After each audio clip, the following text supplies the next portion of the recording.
pam, pam. Je m'ennuie, padam, pam, je m'ennuie. Ha, ha, ha, ha. Attends, on va augmenter le son. Attends, on va lancer Dragon Age. Alors, bien évidemment, Dragon Age Origin Ultimate Edition Deluxe sa mère. Bien sûr que non, il n'y a que juste Dragon Age Inquisition Ultimate Edition. Et maintenant que j'y pense, il faut que je finisse le Mass Effect.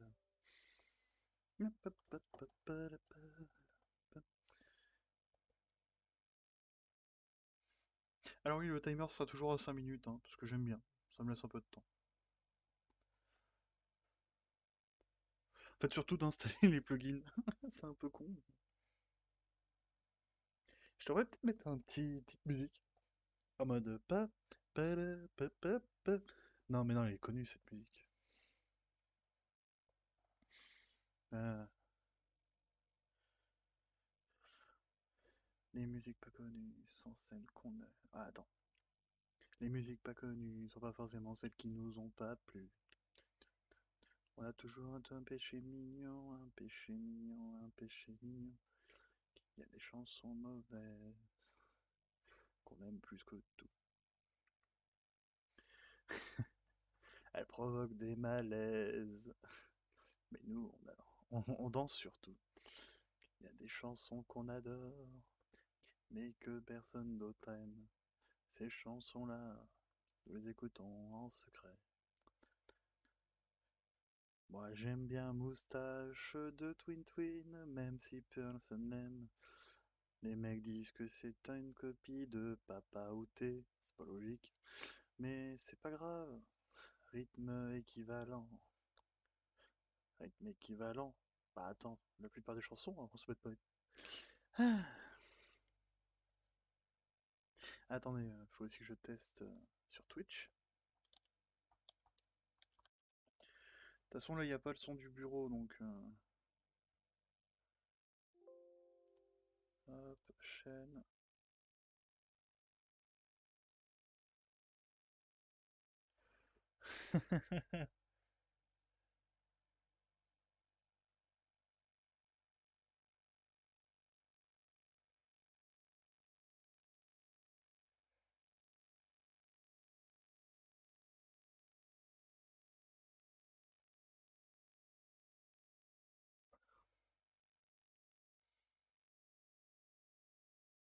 Ah putain, j'avais complètement zappé. Bah ouais, c'est un vieux jeu.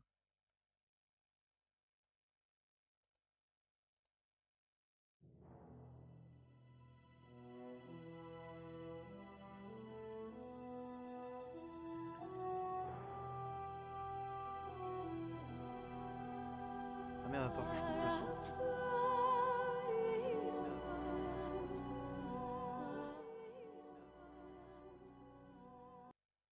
Ah bah si, ça enregistre le son du jeu. Bon. Ah bah si, ça enregistre le son du jeu. Je vais juste faire 2-3 tests pour voir si on m'entend moi, parce que je suis assez dans les go. Voilà.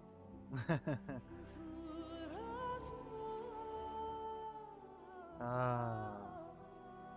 Je vais baisser le son aussi de mon côté. Ah. Non, parce qu'il faut juste surtout pas que je parle trop fort. Ouais. Non, c'est pas mal. Allez, alors le stream parle bien, bah je vais couper. Pas le stream, on teste. Je vous l'avais dit que ça prendrait dans les 4 minutes, 4-5 minutes. Bon, en tout cas, là ce qui est intéressant, c'est qu'on va jouer au premier Dragon Age. Alors, moi j'ai joué beaucoup au Mass Effect, c'est vraiment la trilogie de jeux que j'ai le plus joué, c'est Mass Effect. Dragon Age, c'est à peu près, d'après ce que j'ai compris, c'est les mêmes développeurs. Donc je me suis dit, pourquoi pas? Un peu fantasy, c'est pas pour déplaire. La fantasy, quand c'est bien maîtrisé, moi j'aime bien.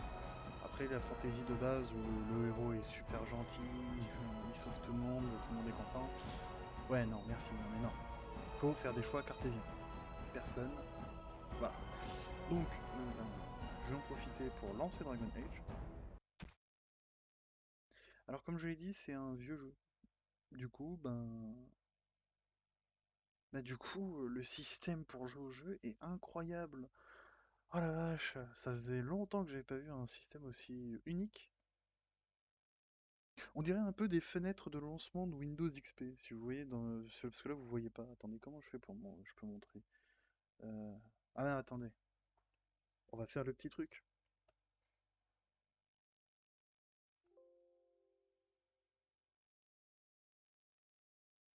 Ah, le canard est parti, normal.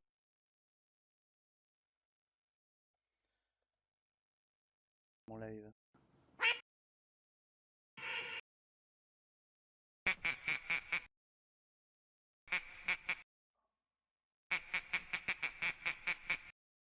Oh mon dieu, comment c'est full buggé.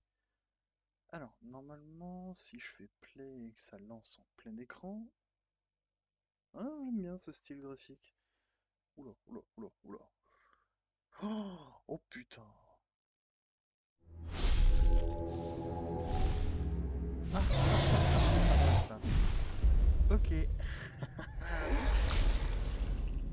Pourquoi c'est en meilleure qualité sur l'écran d'à côté que sur le mien? C'est pas normal. Oh mon dieu. Pourquoi j'ai pas fait des tests avant? Mais quel con. Ah putain. Alors.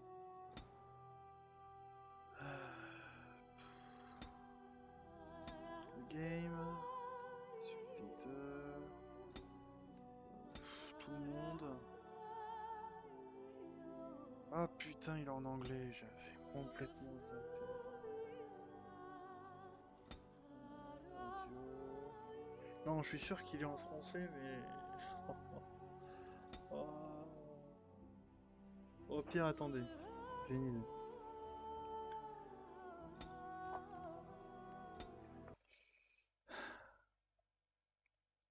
Vu que là sur Dragon Age c'est un tout. Déjà j'ai autorisé l'accès.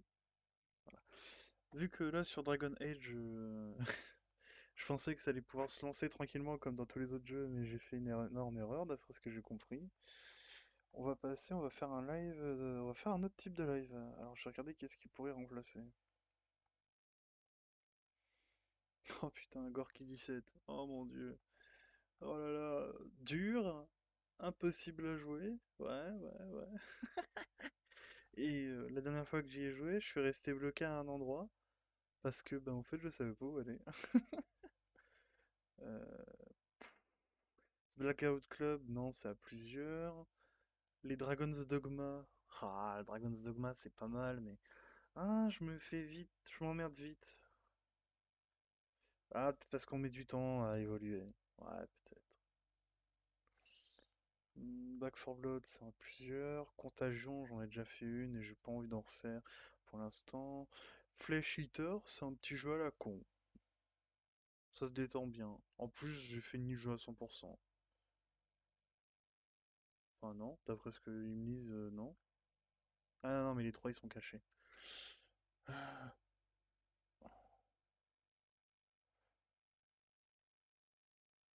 Je pourrais tenter Crysis. Ouais, mais c'est dans le même style, c'est un très très vieux jeu. Faut que je fasse des réglages d'abord. Euh, Kale Hill, c'est assez répétitif, je trouve. Bah, remarque, ça pourrait être pas mal. The Witcher, je pourrais reprendre. Hmm. Apex Legends, j'ai déjà un pote qui. J'ai déjà. Non. Castle No Escape. Death Stranding, peut-être pas mal. GTFO, pas conseillé tout seul. Bah, en fait, là, c'est un peu.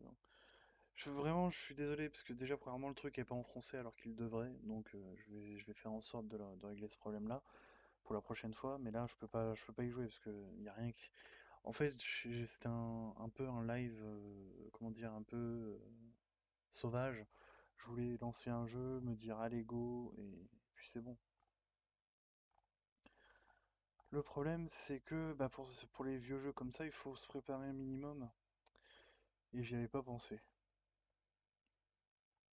Ça va pas être la fin du live, hein. je me suis gouré, j'accepte. On pourrait se faire un The Surge. Ah, mais je trouve plus la manette. Il joue un Dark Souls-like sans manette. Ouais, non. On peut augmenter la difficulté d'un cran. Deus Ex, c'est le même problème, faut que je refasse des réglages. Resident Evil Opération Raccoon City, où le jeu est plus fun, comment dire, à la manette. Révélation, j'attends un ami en fait. D'ailleurs, on fera plus tard ensemble on se refera, parce qu'on l'a déjà fait déjà d'un coup, mais mon Dieu, qu'est-ce que c'est que ce truc? Resident Evil 5, euh, Resident Evil 5 par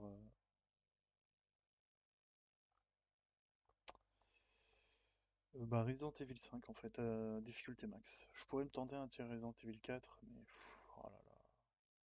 J'adore ce jeu, mais je suis tellement nul, ça fera rager tout le monde. On va répéter les scènes tellement de fois, les gens ils vont péter un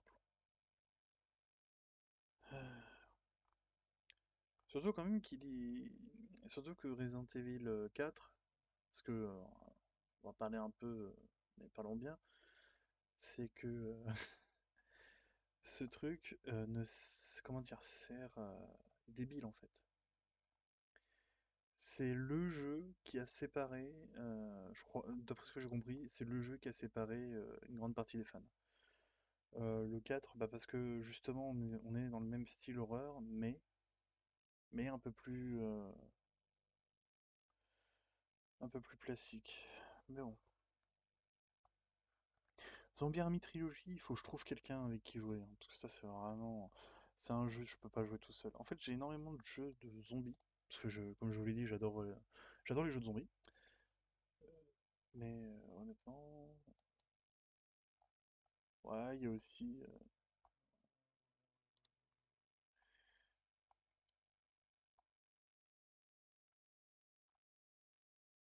Hmm, énormément de jeux que j'ai fait, mais que je ne veux pas refaire en live, parce que j'ai peur d'être en mode ah, je les connais super bien. On pourrait se faire un petit Skyrim, non modé, full vanilla. Non. Euh,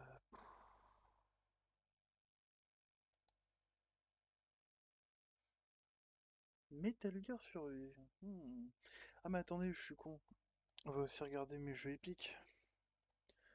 Ah bah attendez, ils offrent tellement de jeux que je me suis mis à avoir Comment on appelait ça? J'ai créé un compte premièrement pour avoir plein de jeux gratuits. Ouais, je suis un rat. Mais on refuse jamais un jeu gratuit. Peut-être que j'aurais dû le faire quand Micromania m'avait proposé Ghost gratuitement. Call of Duty Ghost, hein.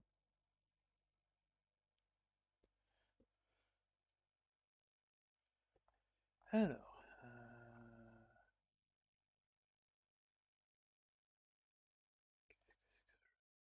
moi je suis pas chaud.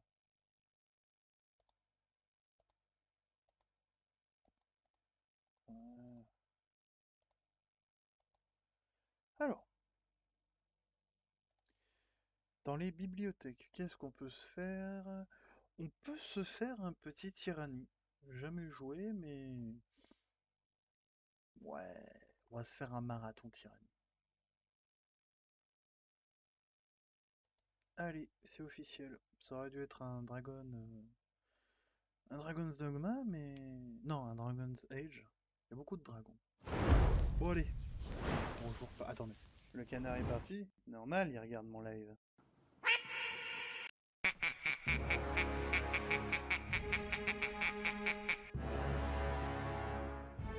Ah mais c'est nul, il y a le son du bureau.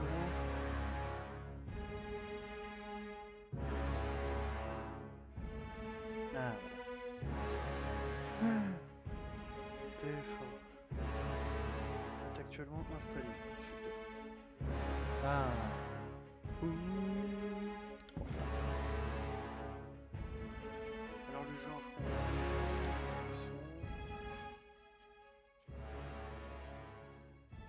Voilà, voilà. Qu'on ait de la musique en fond, mais qu'on qu'on entende quand même ma voix. Sauvegarder le changement, ouais. Bon. Alors, l'épreuve de fer, c'est un seul emplacement de sauvegarde qui est très bien si vous voulez tout simplement vous voulez une partie sans que vous puissiez tricher. Tricher, c'est-à-dire recharger la sauvegarde d'avant. Mais bon, hein, on va... non.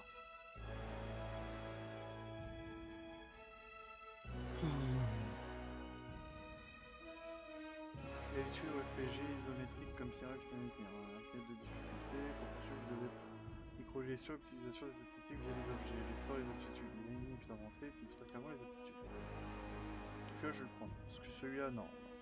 On ait de la difficulté, mais pas au détriment de la progression de l'histoire. Parce qu'il faut pas oublier que... voilà. J'ai baissé le son de ce truc, hein. Vous vous rendez compte? For over 400 years, the armies of Kairos the Overlord have swept across the known world. All who stood against them fell before their might. Even the Archons, women and men of immense power, were forced to kneel, chained to the Overlord's will. Now Kairos' final conquest has come to our corner of the world, and two of the Overlord's armies compete for the honor of taking our lands. The elite disfavored, and the teeming horde of the Scarlet Chorus. The voices of Nerat, spymaster and Archon of secrets, guides the fierce and undisciplined masses of the Scarlet Chorus. With each battle, the Scarlet Chorus grows stronger, as the defeated are given a simple choice: serve or die. Graven Ash, Archon of War and the Overlord's most loyal general, leads the disfavored. Though small in number, Kairos' ironclad legion has never met true defeat in open battle. Watching over the two generals is Tunon, the Adjudicator, Archon of Justice, eldest of Kairos' minions. Tunon brings Kairos' laws to newly conquered lands, aided by the Fatebinders, judges and executioners of the Overlord's laws. You were among the youngest of the court of Fatebinders when Kairos' armies came to our lands. How could we have known that the fate of thousands would rest in your hands? Ah. Ah.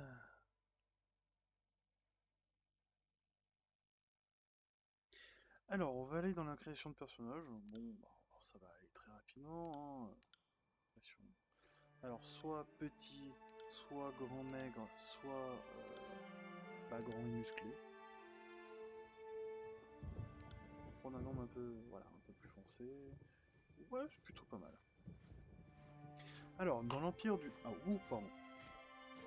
Alors, dans l'Empire du Nord où vous êtes né, la loi du chef suprême Kyros accorde les mêmes droits à tous les hommes. Dans les tiers, seuls les hommes peuvent posséder ou commander des navires. Et les titres de propriété foncière sont réservés aux femmes. Les hommes peuvent louer des terres, mais celles-ci se lèguent de mère à fille aînée ou entre sœurs. Ah, c'est pas mal, hein, plutôt... Ouais, les hommes ont certains droits d'autres que les femmes n'ont pas, et les femmes ont certains droits que les hommes n'ont pas. Ouais, plutôt équilibré. La plupart des garçons exercent le même métier que leur père à partir de l'adolescence. Les jeunes hommes sans profession ou sans terre familiale peuvent se mettre au service de l'un des puissants archontes du chef suprême. Les criminels, les gueux et les autres laissés pour compte sont souvent enrôlés dans les armées des archontes. Un garçon qui ne trouve pas sa voie peut toujours devenir combattant. Ok.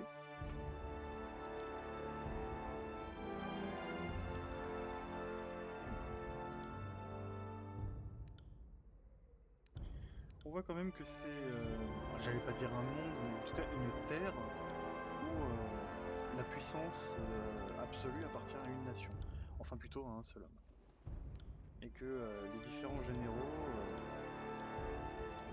J'aimerais quand même... Oh putain, la moustache. J'avoue que ça serait classe. Si, Kaplan. Ah putain, il me rappelait Pablo Sensuel que j'avais fait sur Monster Hunter. Je l'ai appelé le Pablo Sensuel, parce qu'il était sensuel. Les cheveux, on va le dire...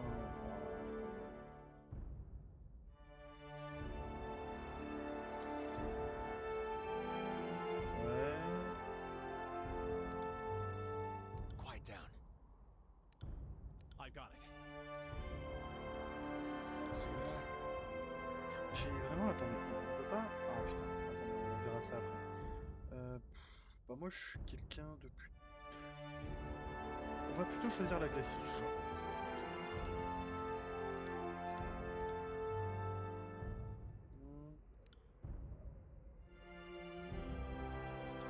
L'octopoulpe, tiens, pourquoi pas.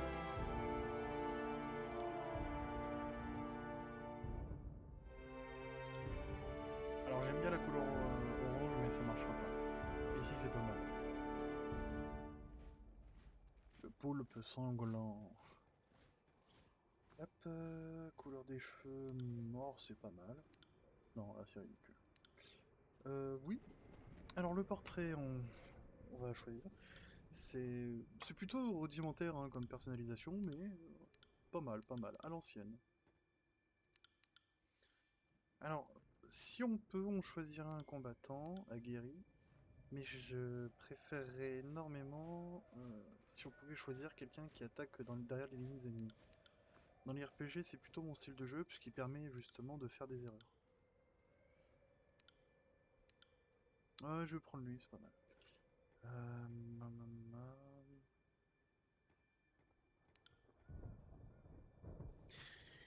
Alors, comment... Alors, origine. Aujourd'hui, vous êtes un scelleur de destin, un agent de l'archonte de la justice. Vous n'êtes absolument pas libre, mais en tant que guerrier érudit, capable d'interpréter et d'appliquer les lois du chef suprême, vous êtes plus libre que beaucoup. Tu n'es pas libre, mais tu as le droit de sortir de chez toi. Non, je vais pas faire cette blague avec les vaccinés ou les non vaccinés, parce que sinon c'est débile. Alors, on ne postule pas pour devenir seller de destin, on est choisi par Tunon. Alors, Tunon, le conciliateur et l'archonte de la justice. Ok. Le chef des royaumes conquis, l'arbitrage des litiges.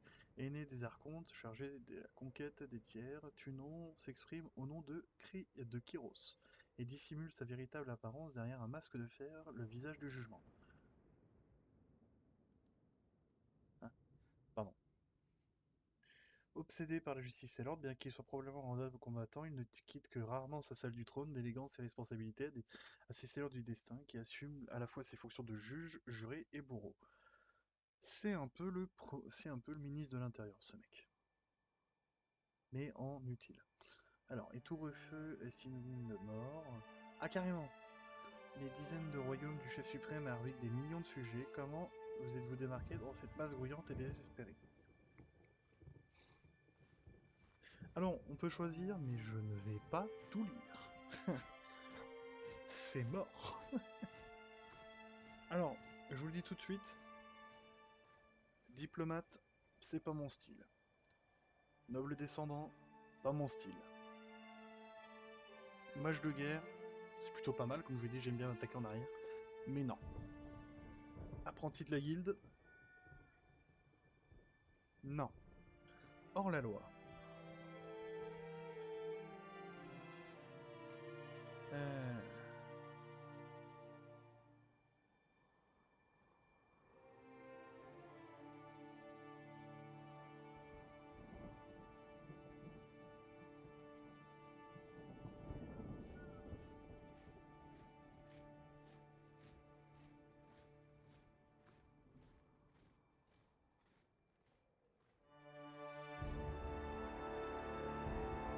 Alors, moi ce qui me plaît, c'est vraiment ces trois-là, parce que le combattant des fosses, ça a l'air d'être vraiment un mec derrière l'arène des combats, un gladiateur, et je suis vraiment pas dans le style là.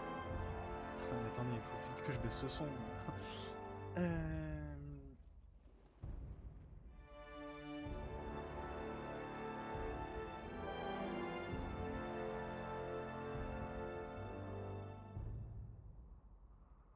Bah, vous savez quoi? Je pense que je vais prendre Chasseur.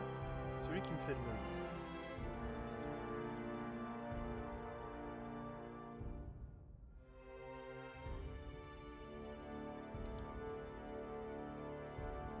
Alors, expertise primaire.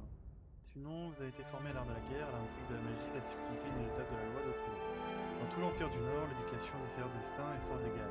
Ceux qui portent ce titre sont amenés à transmettre des instructions et à comprendre des rouages des royaumes dans lesquels ils interviennent. Savoir lire, écrire et compter. Voilà des compétences rares sur Terrartus, mais essentielles pour appliquer la loi.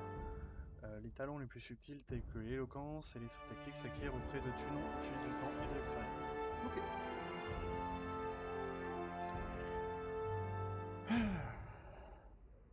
Alors, je peux être soit un homme qui utilise des sorts. Ah non, je peux choisir les deux compétences.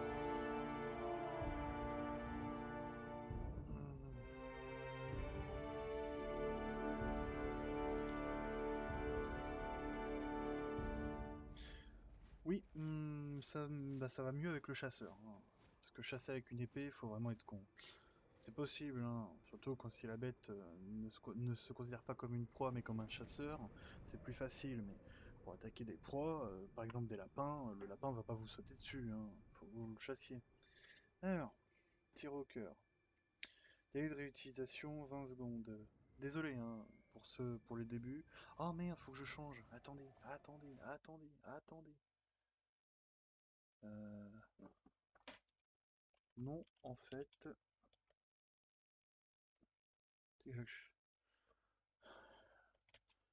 Ah là, j'ai oublié de changer.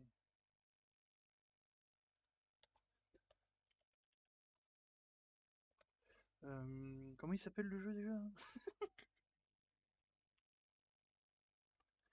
Attends, il va me le dire le jeu, il va me le dire le truc de Steam. C'est du Tyrannie, voilà.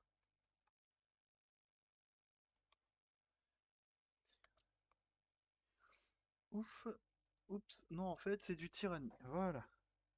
Je vais juste vérifier 2 secondes, hein. Permettez-moi de m'excuser ou me permettez pas, je m'en fous.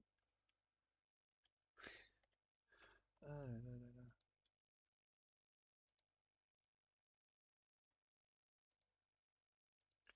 Alors. Parce qu'on vit dans un monde où il y a... Ah non. Pitié.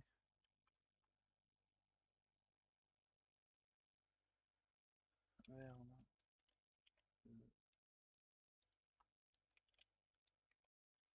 Alors, attends, est-ce que c'est le seul moyen?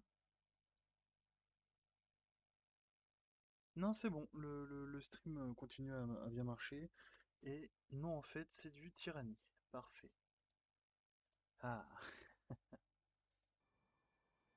Bon, alors comme je l'ai dit, le petit arc est ce qui me semble le mieux, hein.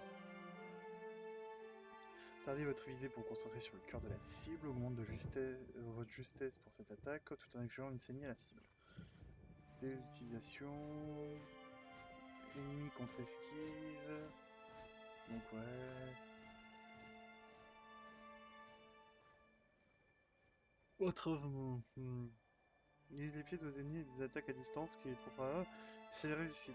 Alors cette attaque-là... Alors, on doit choisir. Soit on est un tireur assassin, c'est-à-dire qu'on vise pour tuer. Ce qui fait que tout seul, on aura du mal contre des groupes, mais on sera plus efficace, justement avec des... On sera plus efficace contre des cibles uniques résistantes. L'entravant, c'est l'opposé. On sera fort contre les groupes, mais on sera d'utilité réduite face à une seule personne, très puissante. Vu que la plupart du temps, on fait des combats en groupe, mais qu'il y a déjà qu'on peut avoir des compagnons qui ont ce genre de choses, je pense que le tir au cœur est la meilleure utilité.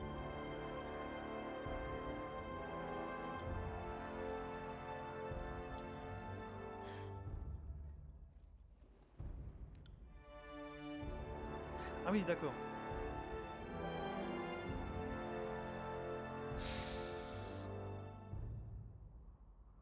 Alors, je pourrais soit me spécialiser complètement à l'arc, et faire de moi un archer utile pour les deux choses. Moi, je pensais pas que ça se faisait comme ça. Ou alors,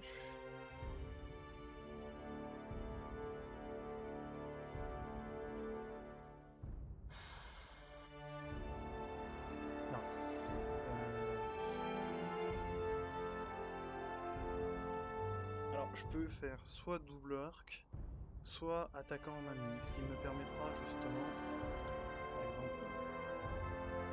par exemple, ça me donnera des compétences d'esquive encore plus. Switch coup ou coup de paume.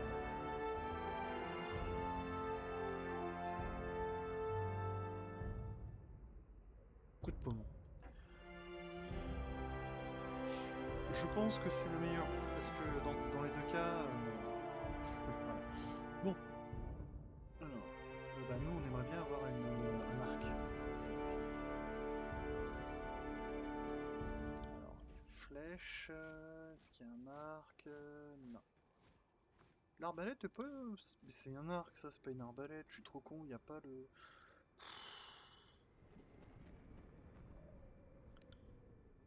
Alors, j'aime bien la couleur orange. Et puis en plus c'est tellement discret dans les champs de bataille. Alors, on va pas déconner. Alors attends, ça serait peut-être mieux comme ça et comme ça. Ouais, pas mal, pas mal. Pas mal. Bon, alors, pour le drapeau... on peut aller vraiment dans le classico. Ou alors on...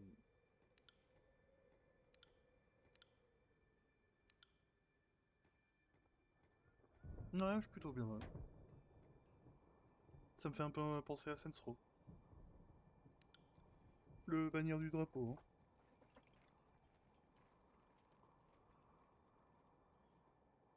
Voilà. Est-ce que c'est mon nom complet ou est-ce que c'est juste... Bon, attendez, on va dire Vermin, hein, ça va être plus simple. Ouais.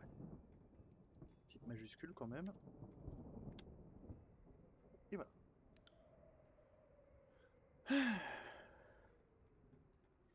Alors, on va voir chaque attribut, ce qui peut être très intéressant. Alors, la force détermine la puissance physique d'un personnage. Une force accrue permet de lancer des attaques plus puissantes et d'utiliser des aptitudes plus efficaces, tout renforçant la défense d'endurance. Attribut... En raison de votre entraînement petit art. Menu. Ah.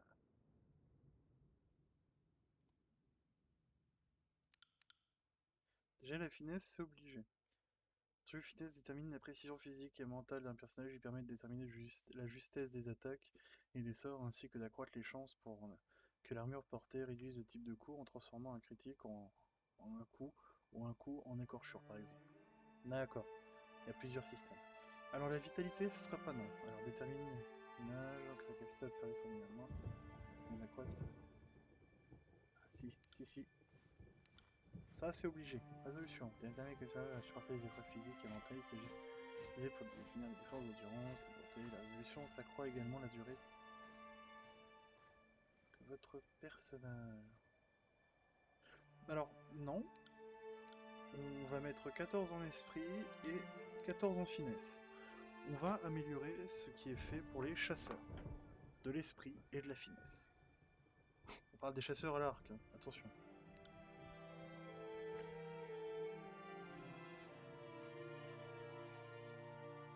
Alors.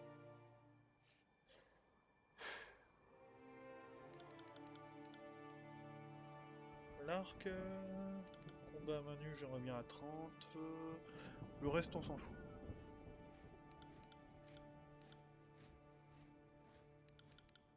Esquive... subterfuge, alors. On va quand même le lire. Bon, l'arc, vous avez compris. Combat à main nue, vous avez compris. Alors, détermine la capacité d'un personnage à traverser un terrain difficile et exécuter de façon compliquée au combat dans les diagonales. Les compétences athlétiques permettent aussi d'intimider effectivement. Ok, je peux en faire un bourgoin.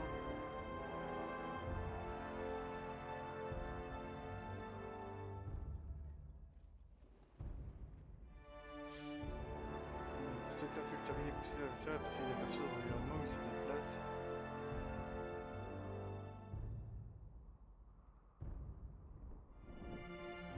Alors, je suis... Vous savez quoi?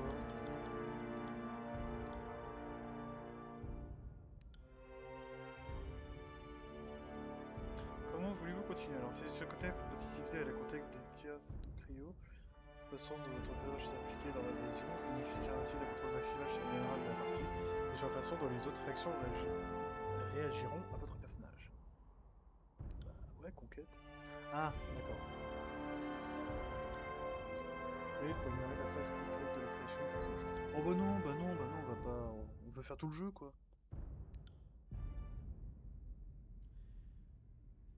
All the world has fallen to Kairos, and now the Overlord's eye is on the Tears, our home. The last corner of the world free of Kairos' reign. Two armies, the Disfavored and the Scarlet Chorus, march south from the Northern Empire, the last realm to fall to Kairos a century prior. On se rend compte quand même que bah, là, j'espère que vous avez eu le temps de lire, hein. Je vais pas relire ce qu'ont dit les personnages, même s'ils le disent en anglais. Au pire, ouais, moi je vais le dire, c'est plus simple. Le monde entier a été subjugué par Kyros, et désormais le regard du chef suprême s'est tourné vers les Tierces, notre foyer. La dernière poche de résistance, libre du règne de Kyros. Deux armées, les Disgraciés et le Cœur Écarlate, marchent vers le sud depuis l'Empire du Nord, le dernier royaume à être tombé sous le joug de Kyros, un siècle auparavant. On se rend compte quand même que, premièrement, In the early days of 428, Kairos' Ah, armies merde, je crois. arrive at the Gates of Judgment, the mountainous border that we Tearsmen so long believed unassailable. Unable to agree on a unified plan of defense, the various leaders of the Tears sit and wait for each other to deal with the conquerors, until it's too late. Alors, au début de l'année 428, les armées de Kyros rallient les portes du jugement, la frontière montagneuse que nous, les tiers pensions depuis si longtemps infranchissable. Incapables de s'accorder sur une ligne de défense unifiée, les nombreux dirigeants des tiers se rejetèrent la responsabilité en attendant que quelqu'un d'autre ne se charge de gérer la menace des conquérants, jusqu'à qu'il ne soit trop tard.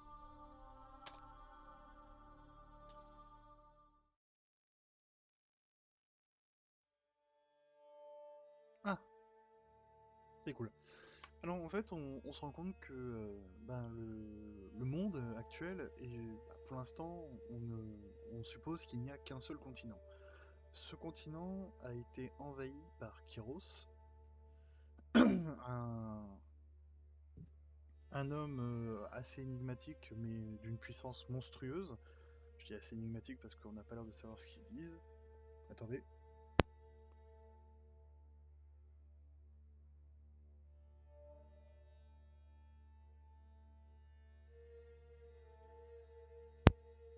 Désolé. Donc, on se rend compte quand même que déjà, premièrement, il y a différents types de personnes. Désolé. Alors, je vais continuer à lire. Désolé, je suis un peu malade. Alors, lors de la conquête, vous déciderez des actions de votre personnage pendant l'invasion des Tiers par Kyros. Vous façonnerez ainsi le monde dans lequel vous évoluerez au fil de l'aventure. Chacun de vos choix affectera votre personnage et la manière dont les principales factions des Tiers vous traiteront. Les décisions que vous prenez sont importantes. Choisissez avec sagacité. Alors, ce qui est bien avec ce genre de jeu, c'est que ces jeux-là sont plutôt simples en termes de graphisme et un peu de gameplay, mais en termes d'histoire, ils vous offrent tellement... En fait, ils vous offrent vraiment le choix de changer l'histoire. C'est quelque chose qu'on a toujours voulu, mais qu'on a toujours eu, hein. Les jeux à grande narration multiple, avec un gameplay plutôt pas mal, sont les RPG, hein. Sont ceux qui ont réussi le plus vers ces choix-là. Même s'il y a beaucoup de RPG qui ont des choix multiples et qui à la fin, les branches se réunissent à un seul point. Bon. Alors, la cité des illégitimes se trouvait à la frontière septentrionale entre l'empire de Kryos et les Tiers. Située dans un port naturel au carrefour des royaumes, elle était un important centre de commerce. Elle était aussi une source de richesse pour les Tiers. Pour les nordistes, elle était un comptoir commercial paisible. Son statut symbolique de porte d'accès au continent a fait d'elle une première cible naturelle lors de la conquête militaire de Kyros. Les circonstances étaient idéales pour vous permettre de prouver votre valeur en tant que soldat des armées de Kyros. La prise de cette cité permettrait d'envoyer un message fort à tous les tiers, la volonté de Kyros est imparable.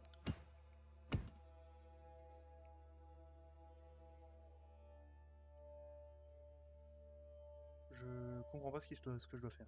Je dois choisir. Désormais, envoyer des forces pour préparer le terrain. Et lors de la bataille dans les gueules, les Américains sont franchis les montagnes et établi une tête de pont.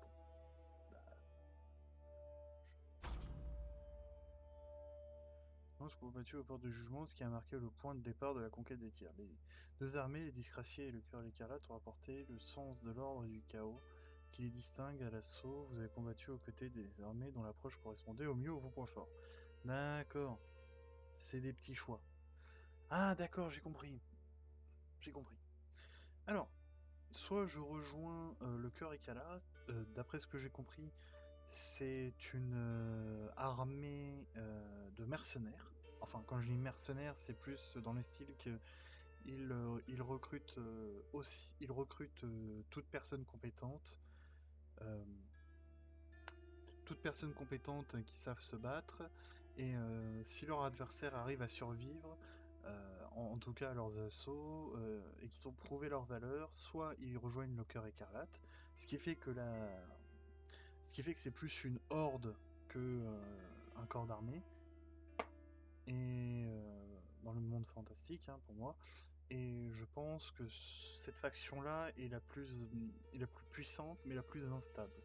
Alors que les disgraciés, c'est une armée d'élite euh, qui doit avoir une hiérarchie. Alors celle-là doit avoir, le cœur écarlate doit avoir une hiérarchie composée sur la force et sur la manière de t'imposer, alors que les disgraciés doivent avoir une hiérarchie plutôt stricte et militaire. Alors, aux côtés de l'élite en armure de Kyros, voilà, vous avez progressé en direction de l'armée des mercenaires recrutés par les nobles de la cité des illégitimes. Quoi? Ah, c'est ça. Les gens voulaient envoyer un message aux tiers et leur montrer qu'à force d'entraînement et de discipline, elles remporteraient la bataille.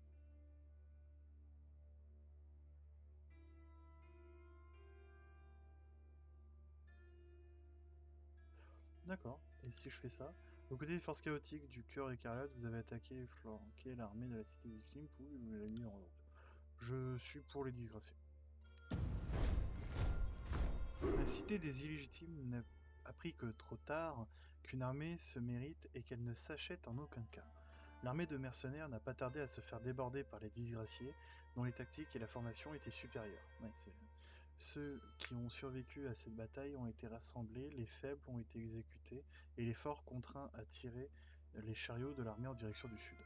Alors je vais être honnête, je pense qu'on peut faire un parallèle plutôt simple avec l'histoire entre l'armée du chaos et l'armée des, plutôt vulgaire mais plutôt simple.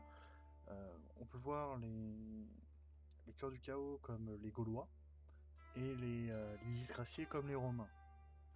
Deux façons très dures, enfin très. Bon. Et à chaque fois j'ai deux choix, d'accord. Soit je combats avec l'armée, soit j'infiltre et j'attaque par derrière. Alors, nourrir la multitude. Vous avez trouvé une solution pour ravitailler les armées de Kyros en territoire ennemi. Plutôt pratique. Vous avez décidé du sort des soldats ennemis capturés sur le champ de bataille. Alors, ça aussi, c'est très intéressant. Alors, soit je juge les ennemis et j'ai une certaine réputation envers l'armée et surtout envers les ennemis, soit je nourris les armées et dans les deux cas, les deux armées me sont favorables. Alors moi, je serais plutôt du style, je suis un chasseur, juger les ennemis pourrait faire partie du rôle.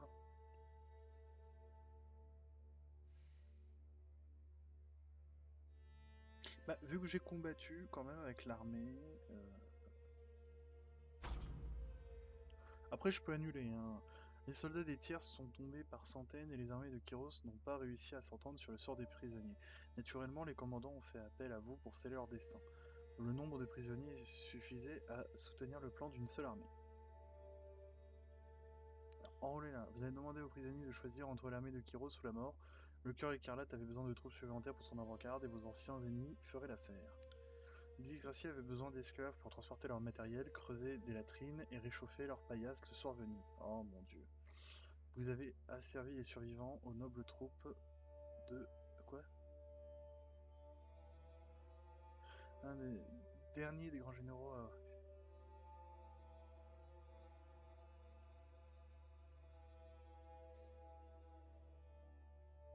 Ah, mais bah putain, je suis vraiment trop con. Les disgraciés, c'est l'armée du Grand Nord. Mais oui, je suis trop con, j'ai pas compris ça.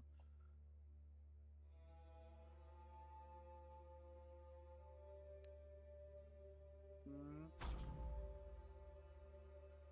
Maintenant neutraliser les forces locales, ils s'en sont bien sortis, que les armées sont rapidement devancées, leurs caravanes de ravitaillement des troupes étaient nombreuses, mais les villes se faisaient rares. Juste eu le temps de mettre à exécution le plan pour protéger les provisions.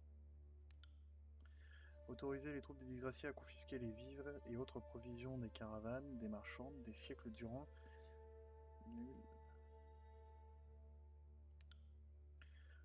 Écarlate a envoyé sa horde piller les fermes et les villages. Les extractions de l'armée de Kéros avaient préparé les tiers à la réalité de l'immense conquête.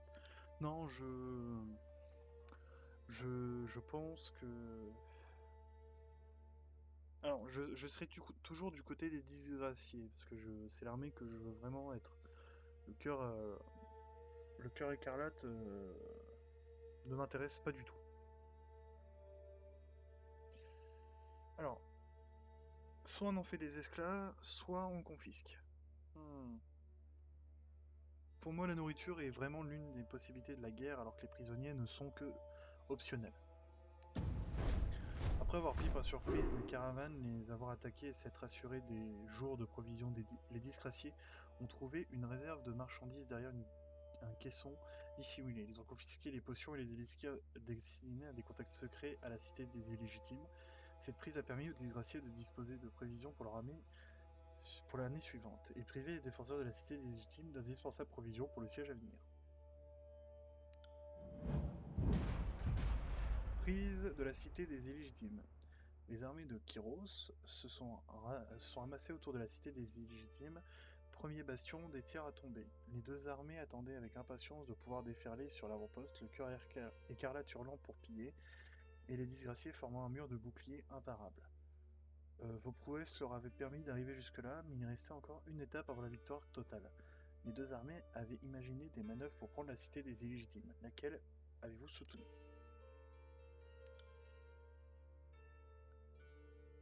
Ah, alors là, ça c'est carrément Kyros. Donc c'est les deux. Ça peut être intéressant.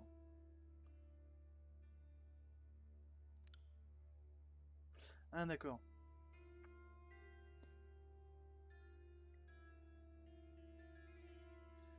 Hmm. Paume, alors feu contre magie. Permet d'assembler de l'énergie calorifique dans vos mains pour vous la projeter sur l'ennemi. La cible prend feu et brûle. C'est pas du tout. Bon. Raser la ville et bloquer les portes, les défenseurs ont dû se rendre ou brûler. Bon. Vous avez rejoint l'avant-garde des disgraciés au cours d'un assaut direct contre les portes de la cité. Aucune fortification ne résistait à l'invincible légion. On peut se dire quand même une chose incroyable, c'est que premièrement, les disgraciés étaient l'ennemi d'avant, enfin il y a 100 ans, et je présume que le cœur écarlate était aussi celui encore d'avant. Je présume que les derniers vaincus devront participer avec les avant-derniers. Je pense. Vous avez mené un groupe d'éclaireurs des disgraciés et du cœur écarlate jusqu'au rempart. Alors, je dois vous avouer que vu que je me suis mis en mode discrétion,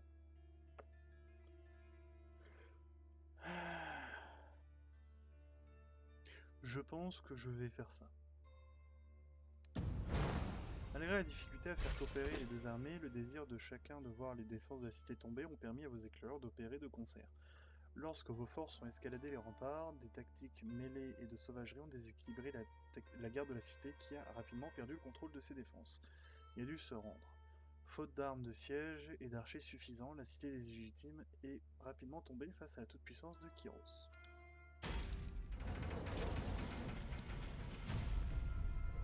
Et vous vous rendez compte quand même que c'est un tout petit truc con, mais c'est quand même pas mal. Alors, la... Ah, la normalité était de retour à la cité des illégitimes et la bannière de Kyros flottait en haut de toutes ses tours. Les rumeurs allaient bon train sur la brillante carrière qui vous attendait. Divisées en deux fronts, les armées ont mis le cap au sud. Tunon a indiqué que vous alliez rejoindre la nouvelle frontière de la conquête de Kyros. En tant que juge et superviseur du croisement de Léviathan, alors, j'ai jamais entendu parler.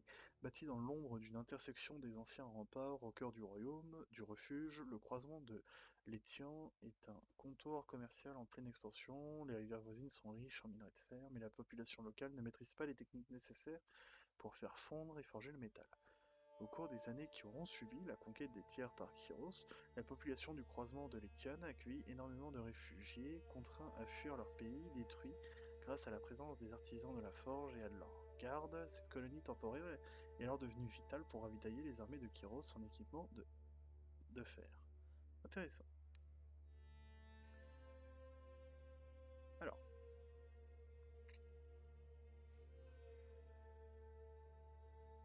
soit je suis dans la production, ce qui est quand même l'une des choses les plus incroyables,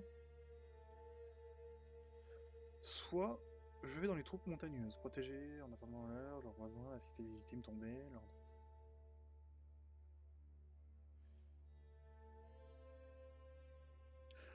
soit je vais voir les militaires, soit je vais voir le croisement de l'Étian.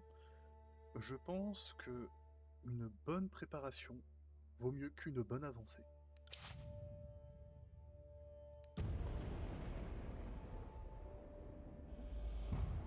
Oh, deuxième année de la conquête de Kyros.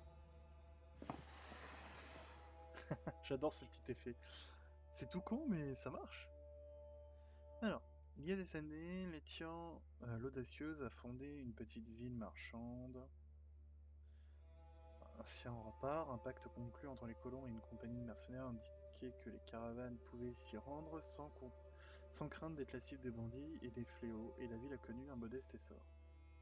L'assurance de Kyros pour les gisements de fer qui abritaient les colonies environnantes. Une fois la région placée sous le contrôle de Kyros, les mages forgerons du Nord ont pu ouvrir des ateliers afin de raffiner le minerai et d'équiper les disgraciés de magnifiques armes.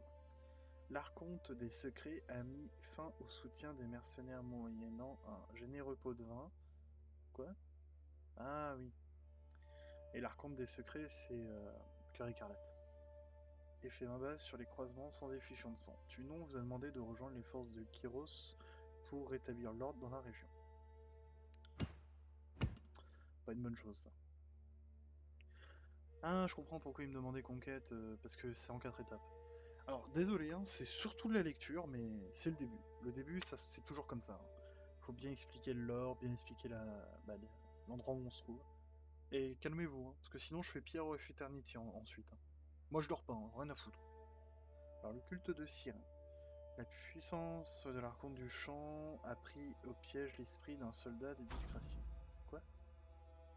Cyrine, l'archonte du champ, utilisait son charme ésotérique pour pousser les gens du coin à rejoindre l'armée de Kyros. En tant que protectrice du cœur écarlate, ses efforts ont été déterminants pour enrôler de nouvelles recrues. Lorsqu'un soldat des disgraciés subjugué a rejoint sa secte, sa compagnie a craint que l'archonte ne devienne incontrôlable et a jugé bon de l'arrêter. Ok. Ah, ok, je vois.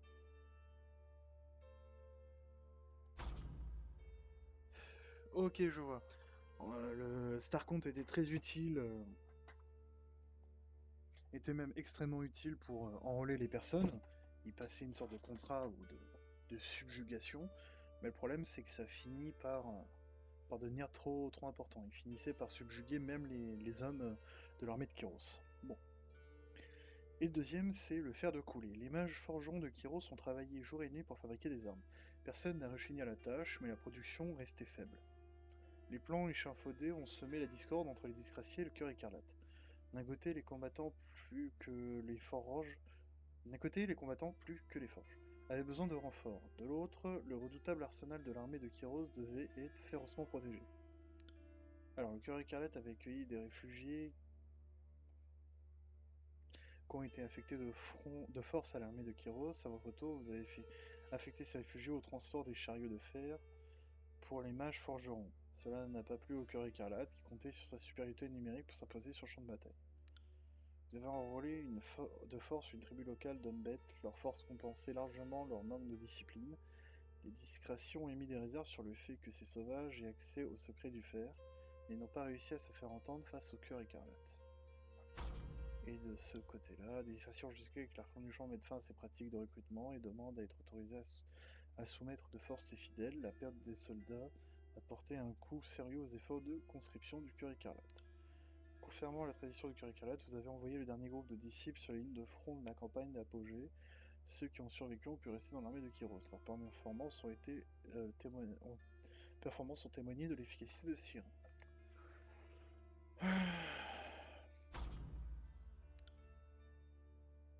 Soit j'utilise les réfugiés pour faire du fer, soit je mets fin à un culte interne.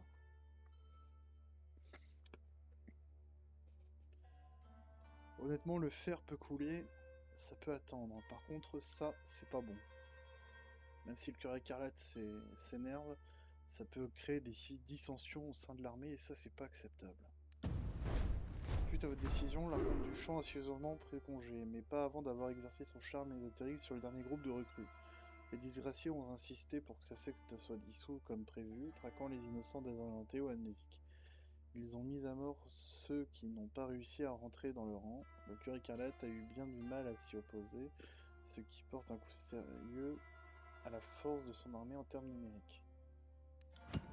C'est vrai qu'on peut le voir comme ça. Un des mages forgerons de Chiron a juré allégeance au cœur écarlate, soucieux de préserver le secret de fabrication du fer. Les discrétions ont exigé son retour immédiat. Le cœur écarlate a alors indiqué que les forgerons étaient libres de prêter allégeance à qui ils voulaient. Les esprits sont échauffés, les forges se sont refroidies alors que les discussions allaient de bon train. Attirés par l'énergie ésotérique des forges, les prédateurs mystiques venus des anciens remparts voisins se sont mis à attaquer le croisement de Léviathan. Jour et nuit, les armées de Kyros réservaient leurs troupes aux lignes de front, mais la ville avait besoin d'être protégée. Vous deviez confier la responsabilité à quelqu'un.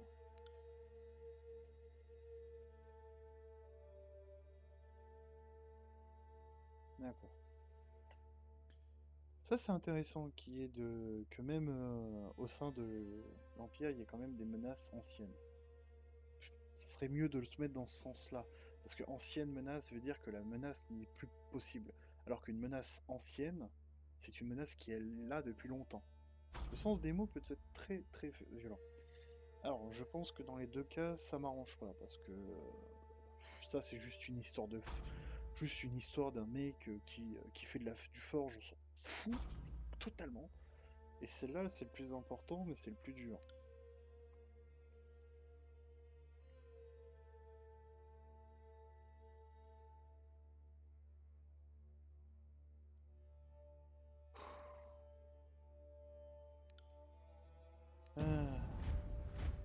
Sur votre ordre, le cœur écarlate a déferlé dans les rues du croisement de Léviathan. En proie aux luttes internes, les bandes indisciplinées ont mené des patrouilles, des guets désorganisés. Lorsqu'une horde menaçant de prédateurs des anciens remparts a massivement attaqué, les ont repoussés. Le pire s'est produit lorsqu'un mercenaire recruté par Nérapolivois compte des secrets.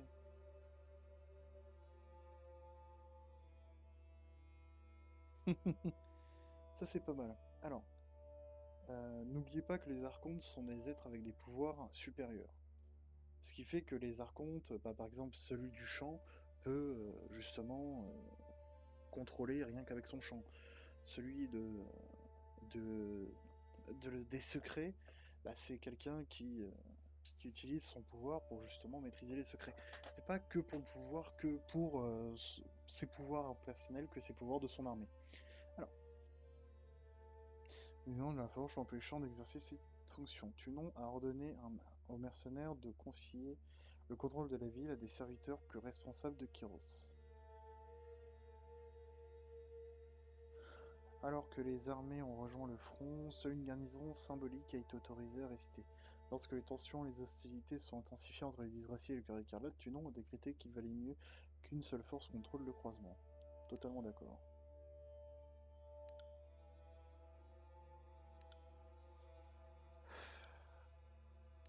On peut pas laisser le contrôle aux disgraciés, au cœur écarlate.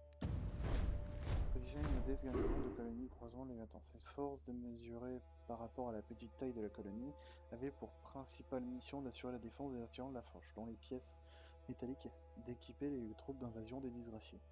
Après le départ du curé Écarlate, les habitants du croisement Léviathan se sont sentis soulagés d'un poids. Raven H.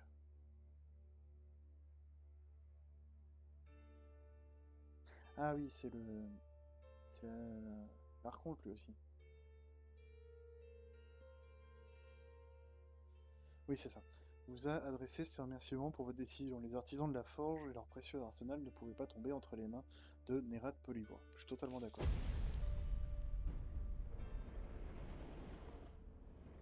Ils vont me détester au cœur écarlate, hein, je vous le dis tout de suite. Attendez, putain, c'est aussi long. Alors maintenant que les mercenaires ont été chassés et que le croisement Vnitian a changé de main, les forces de Kyros se félicitent d'avoir amené l'ordre dans la colonie et amené la production des ressources. Ça, c'est pas mal. Au cours de cette diversion, le front de l'armée s'est enfoncé dans les tirs. On avait besoin de vous au royaume d'Azur, à Stalat ou à la citadelle de Vermin. Alors, soit on part pour les connaissances, soit on a servi une nation qui est quand même une nation entière, ce qui n'est pas négligeable. Situation stratégique en termes de défense et sa riche tradition militaire, le royaume. Alors, j'ai l'impression que cet endroit c'est la culture, cet endroit c'est la ressource, et cet endroit c'est la lance. Pour qu'une bière ne puisse pas trop s'éterniser, il faut couper leur source de nourriture.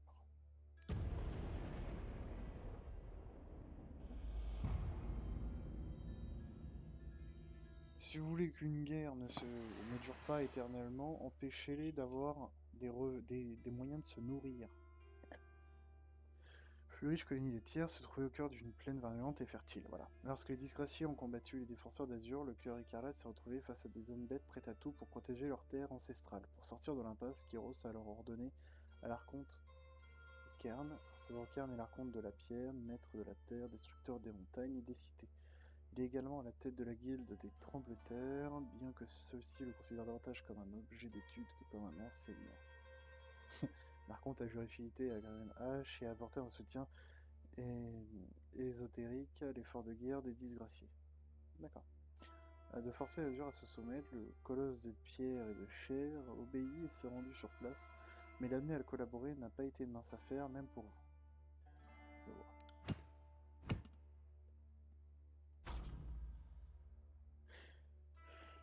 Une meute errant d'hommes bêtes a massacré une patrouille de disgraciés, après quoi le cœur écarlate a demandé à ce que ces bêtes rejoignent leur armée pendant que les disgraciés armaient une compagnie chargée de les venger. La légion des disgraciés estimait qu'il est impossible de dompter ces créatures et que les bouchers de leurs frères nordistes devaient être traduits en justice. Ouais, voilà. Kern, l'archonte de pierre, s'est implacablement frayé un chemin à Azur et utilisé ses pouvoirs pour ravager les terres. Le cœur écarlate s'est plaint et a dénoncé ce pratique qui privait l'armée de précieuses denrées. Ça, je suis totalement d'accord. Karn, marchant avec les disgraciés, le cœur écarlate a accusé la Légion d'être responsable des destructions des récoltes perdues. Oui, faut pas déconner non plus.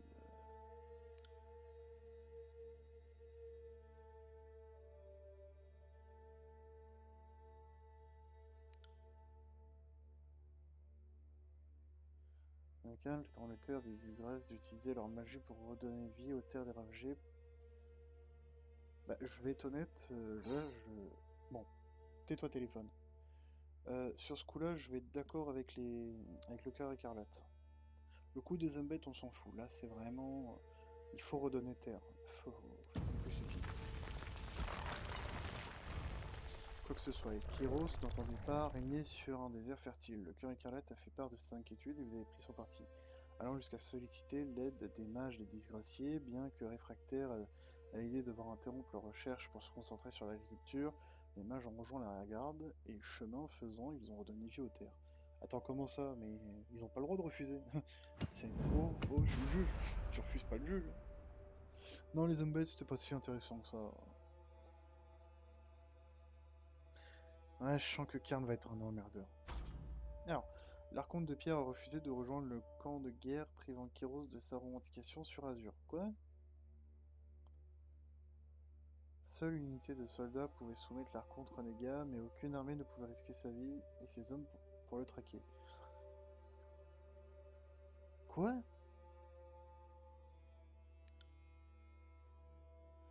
La victoire et les Graciers l'ont considéré comme un des leurs. Lorsque Cairn a défié la volonté du suprême, ses Graciers ont dû le traquer pour obtenir des réponses. Les Calettes étaient plus nombreuses et plus rapides, vous leur avez ordonné de déployer leur nombre éclaireur pour ratisser les environs et trouver Cairn. Bon, déjà, ça c'est incroyable. Jeté dans la mêlée, l'archonte de pierre avait disparu lors de la campagne. Alors que les mages des disgraciés tentaient de trouver Cairn, le cœur écarlate les a forcés à combattre et 2 d'entre eux ont perdu la vie. Foudrage, les disgraciés ont exigé que le cœur écarlate soit puni. Non, non, folie de Cairn, c'est plus important. Soumettre un archonte rétif n'était pas à la portée des soldats de rang. Au terme d'un long voyage, les éclaireurs disgraciés sont rentrés au camp et ont indiqué avoir vu d'étranges formations rocheuses ainsi que des hommes-bêtes scandant le nom de Cairn. Ils n'ont trouvé ni la peau ni les cheveux de l'archonte de pierre, mais Azur était imprégné de sa présence. Un malaise a gagné l'armée des forces de Kyros, se demandant ce que Cairn tramait. Qu'il est con! L'archonte de pierre a effrontément déclaré que Kyros n'avait aucun droit à régner sur les tiers. Peu de temps après, Kyros a décidé un décret. Alors, décret est le plus redoutable des pouvoirs magiques de Kyros. Il s'agit d'un ensemble de commandements qui s'abattent sur des régions entières pour contrôler et détruire les hommes et la nature. Une fois lancé, un décret peut faire jaillir des torrents de feu, détruire des récoltes, démoraliser des villes entières. Alors, attendez.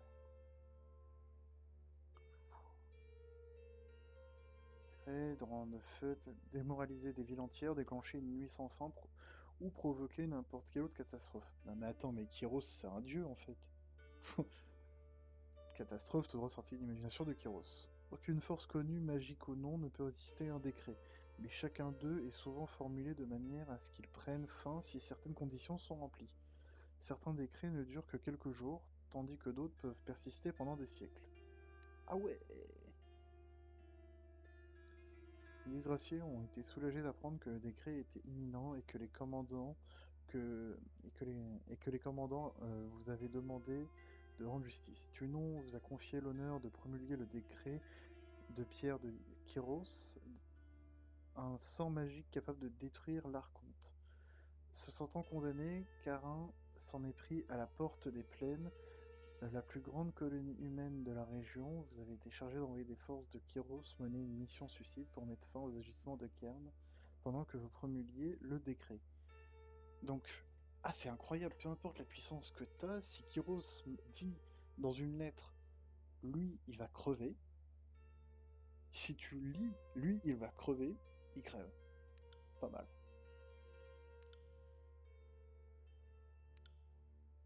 Qui avait peu de chance d'en réchapper, mais avez ordonné aux disgraciés de rejoindre l'archonte de pierre qui s'approchait d'abord des plaines. Vous espérez que l'élite des armées de Kyros réussisse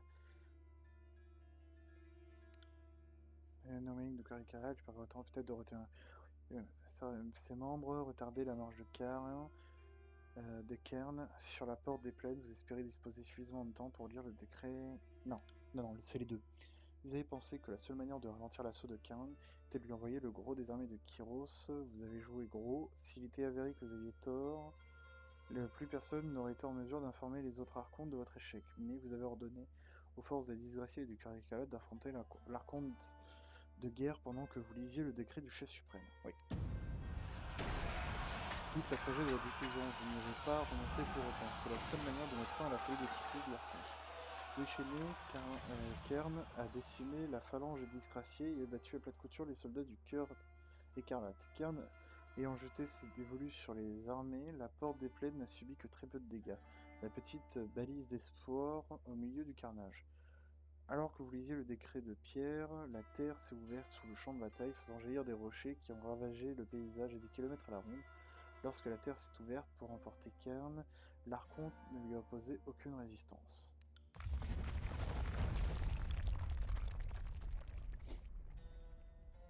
Ravagé par la guerre, le royaume des Urs n'était plus que l'ombre de lui-même. C'est sans conteste que les tiers ont affublé cette région de surnom de mer de pierre, en raison des dangereuses formations rocheuses et des fréquents séismes qui caractérisent cette terre autrefois verdoyante. Le cœur écarlate a établi un camp tentaculaire sur ce terrain accidenté et rocheux, rapidement absorbé ceux qui avaient dû fuir la catastrophe. Les malheureux réfugiés ont été réduits à l'esclavage ou enrôlés de force. Le cœur n'a pas tardé à se construire une forteresse de fortune dans ce royaume dévasté. Vos fonctions sur les terres ravagées d'Azur ont pris fin. À peine avez-vous eu le temps de vous reposer que déjà Tunon avait fait une nouvelle fois appel à vos services. Putain, ça va faire 1 heure. Bah, vous savez quoi? Hop. Je vais juste... Non, non, je vais pas couper le... Attendez. Que je me cours pas. Oui. Je vais pas couper le stream, je vais couper l'enregistrement si je me suis pas gouré de boutons. Donc, ce sera pour YouTube. Voilà, YouTube c'était la première partie, hein, désolé de n'avoir fait que de la parlotte, mais c'est l'histoire. Voilà. Donc, à plus YouTube!